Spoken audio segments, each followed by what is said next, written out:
Subscribe करें मेरे channel को और बेल आइकन को दबाएं मेरे लेटेस्ट वीडियो सबसे पहले देखने के लिए। Hello friends, online agriculture classes में आप सभी का स्वागत करता हूं। आज हम लोग पढ़ने वाले हैं कल्टीवेशन ऑफ कॉटन। यह भी एक एग्रोनॉमी का सबसे महत्वपूर्ण चैप्टर है। इससे काफी क्वेश्चंस पूछे जाते हैं। तो सर्वप्रथम हम कुछ कॉटन के बारे में जानते हैं। कॉटन से हमें लिंट प्राप्त होता है, बिनौला प्राप्त होता है, आयल प्राप्त होता है और भी इससे इत्यादि प्राप्त होते हैं। तो सर्वप्रथम हम जानते हैं कॉटन को किस नाम से जाना जाता है। तो कॉटन को व्हाइट गोल्ड ऑफ अमेरिका के नाम से जाना जाता है। अमेरिका को सफेद सोना कहा जाता है।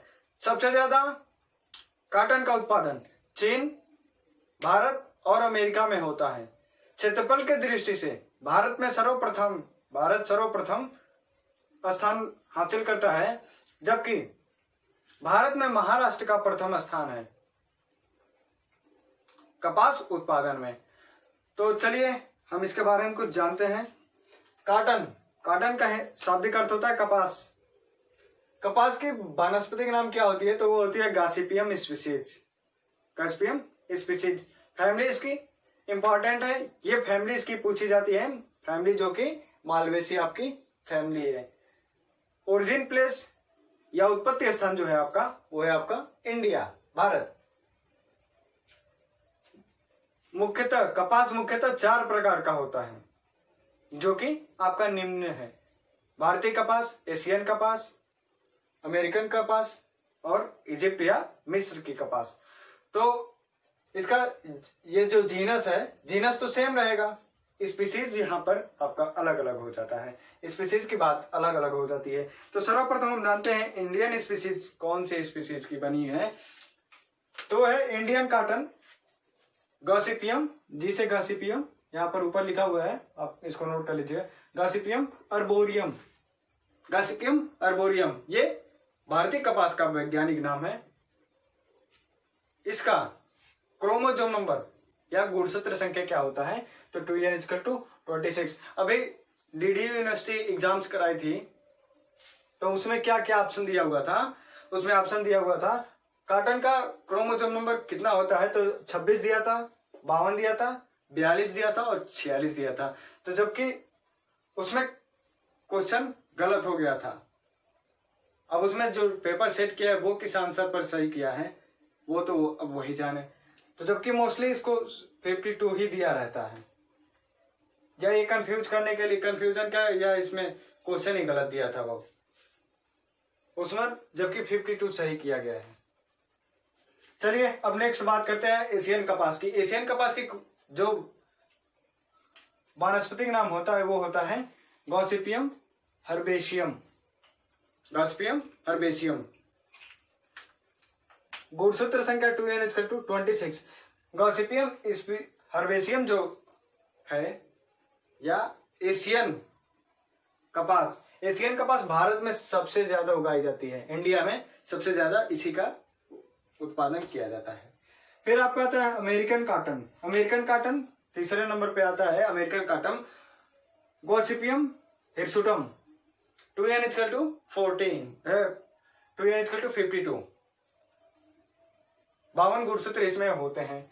फिर इसकी लंबाई जो होती है वो 2.5 से 3.5, यहाँ पर दिखाई नहीं दे रहा होगा, अब दिखाई दे रहा होगा, 2.5 से 3.5 सेंटीमीटर। फिर आपका आता है लास्ट इजिप्ट कपास या मिस्र की कपास।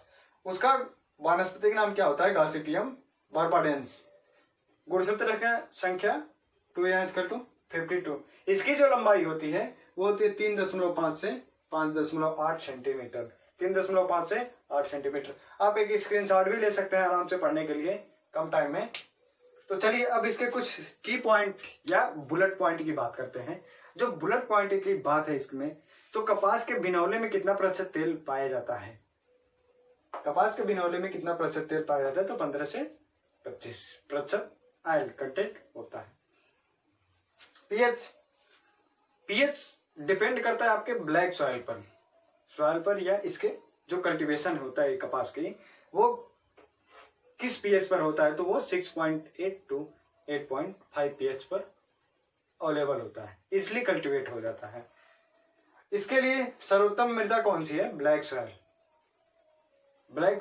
काली मृदा सर्वप्रथम सबसे ज्यादा कहाँ पर होती है, ब्लैक सॉइल पाई जाती है, तो आपका महाराष्ट्र में पाई जाती है। फिर आप बात करते हैं इसके टेम्परेचर की बात। टेम्परेचर इसका या तापमान कह सकते हैं, तापमान इसका होता है 21 से 27 डिग्री सेल्सियस इसके कल्टीवेशन के लिए सबसे उपयुक्त होती है। फिर आपका आता है गीनिंग परसेंट या जीनिंग परसेंट भी आप इसको बोल सकते हैं। तो जीनिंग प्रतिशत इसमें जो होता है 24 से 43 डिग्री सेल्सियस होता है। अब एक बुलेट पॉइंट की बात हम करते हैं, कपास की गुणवत्ता बढ़ाने के लिए कौन सा तत्व सबसे उपयोगी होता है, तो होता है आपका बोरान। बोरान आपका सबसे उपयोगी होता है। फिर एक और क्वेश्चन की पॉइंट की बात करते हैं हम, कपास की लंबे रेशा बनाने के लिए या लंबे रेशे की गुणवत्ता बनाने के लिए कौन सा न्यूट्रिएंट या पोषक तत्व सहायक करता है, तो है आपका पोटास।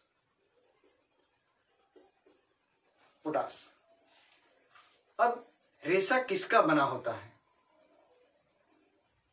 कपास का जो रेशा होता है वो किससे बना होता है, तो वह आपका सेलुलोज से बना होता है। सेलुलोज का बना होता है, सेलुलोज का बना होता है। अब कपास का जो रेशा बनता है वो किस ऊतक का बनता है, वो जिस ऊतक से बनता है उस ऊतक का नाम है epidermal tissue. Epidermal tissue, epidermal tissue,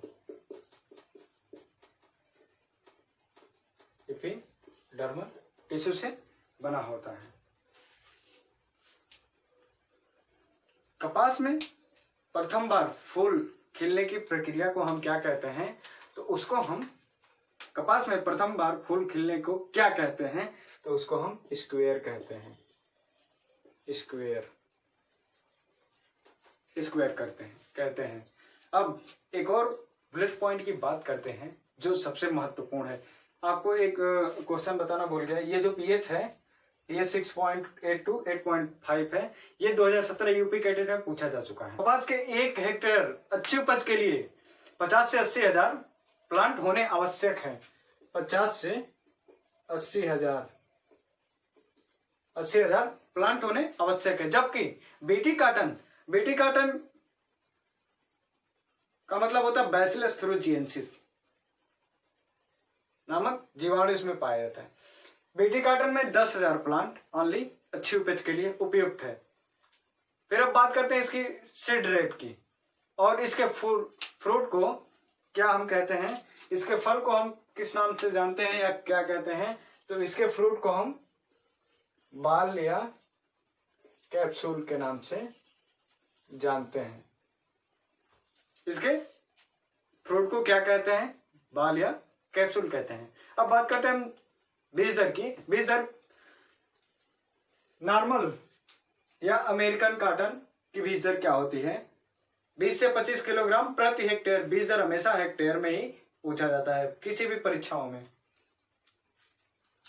और नेक्स्ट है इंडियन कॉटन की बीज दर 15 से 20 किलोग्राम प्रति हेक्टेयर। इस दोनों की स्पेसिंग कितनी होती है, 60 गुणे 45 सेंटीमीटर। स्पेसिंग हमेशा आपका सेंटीमीटर में ही दिया होता है। अब बात करते हैं हम बीटी कॉटन की। बीटी कॉटन मोस्ट इंपॉर्टेंट है, यही पूछा जाता है। बीटी कॉटन की बीज दर कितनी होती है, तो 1.5 यानी 1.5 किलोग्राम प्रति हेक्टेयर होती है। इसकी स्पेसिंग क्या होती है, इसकी स्पेसिंग 90 से 30 सेंटीमीटर, 90 गुणे 30 सेंटीमीटर होती है। अब हम बात करते हैं नेक्स्ट और लास्ट हाइब्रिड कॉटन की। हाइब्रिड कपास की, संकर कपास की बीज दर कितनी होती है, तो 2 से 3 किलोग्राम प्रति हेक्टेयर होती है। और इसकी जो स्पेसिंग अंतरण होती है वो 100 से 45 सेंटीमीटर होती है। अब नेक्स्ट है प्लांट का डिस्क्रिप्शन। प्लांट किस प्रकार का होता है, तो प्लांट आपका C3 shard and often cross pollination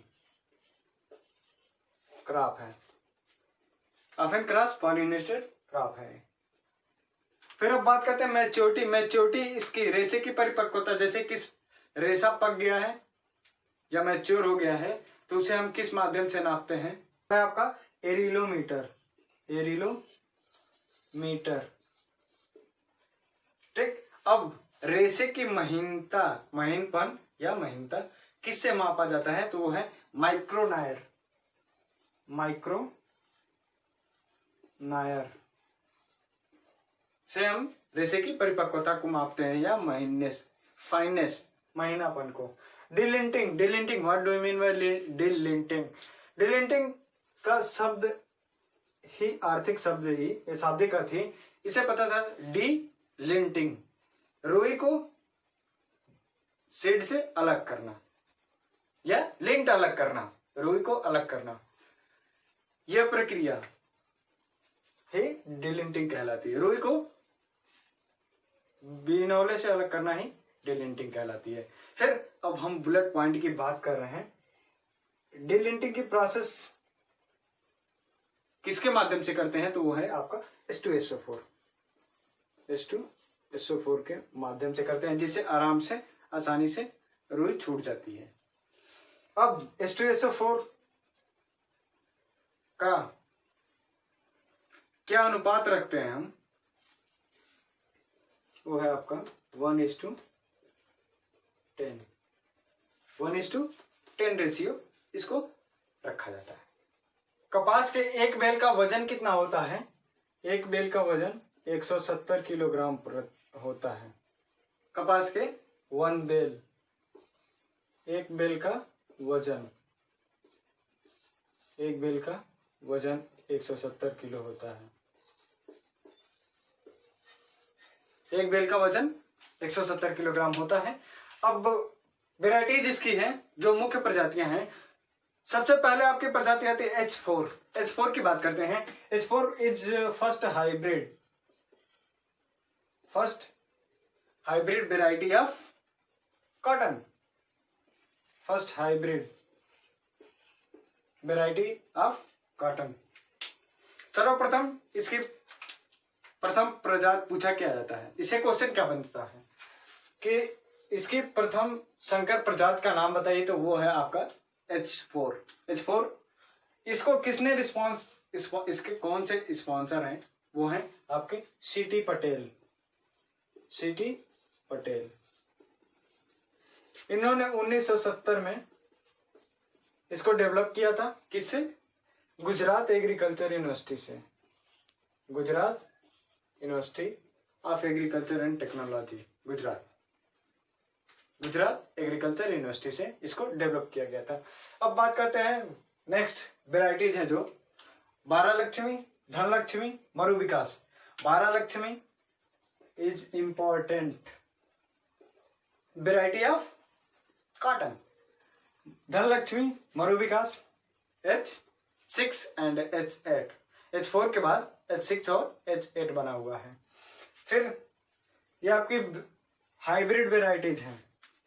ये जो आपकी सूर्या, सविता, फतेह, MCU5, ये तीनों जो वेराइटीज हैं, चारों वेराइटीज हैं, ये आपकी हाइब्रिड वेराइटीज हैं। अब नाउ नेक्स्ट पॉइंट, डिजीज या रोग। बैक्टीरियल ब्लाइट, इसका शाब्दिक अर्थ है जीवाणु झुलसा। तो आप जाहिर सी बात है कि ये बैक्टीरियल ब्लाइट है, तो ये बैक्टीरिया या जीवाणु से क्रिएट होता है। आपको ऑप्शन में दिया रहेगा। फिर एंथ्रेक्नोज किससे होता है, तो ये होता है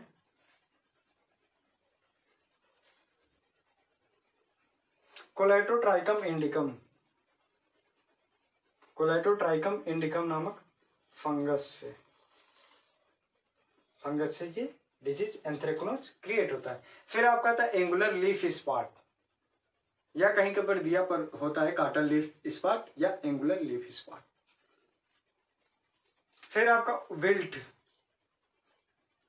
विल्ट या उकठा रोग। उकठा रोग आप जानते हैं किससे होता है, तो तो ये फंगस से होता है।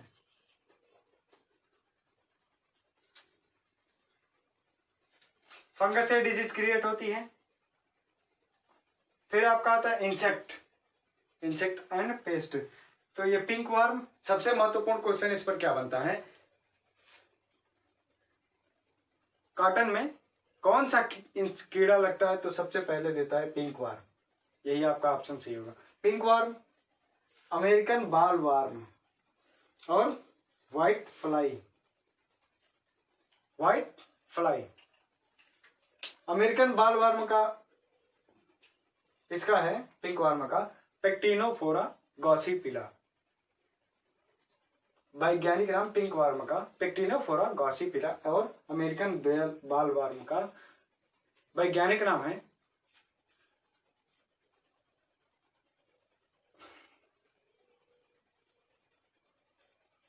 हेलिकोवर्पा अर्मीचेरा।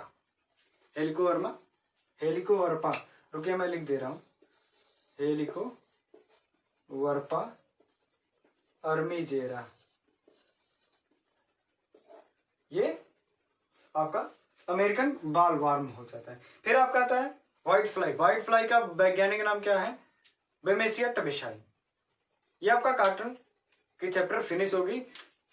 इस चैनल को ज्यादा से ज्यादा शेयर कर दीजिए, जैसे कि कुछ ऐसे भी छात्र हैं जिनके वहां इंटर कॉलेज में पढ़ाई नहीं हो पाती है, तो वो अपना वीडियो के माध्यम से पढ़ लेंगे। सबके पास तो लगभग स्मार्टफोन हो ही गया है, यूट्यूब से आप पढ़ लीजिए और अपने मित्रों के साथ ऐसे शेयर कीजिए जहां पर कोई एग्रीकल्चर की नॉलेज ही ना हो।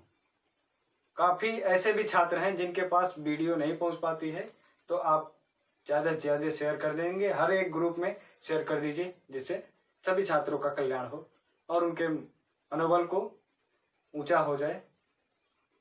Thank you class.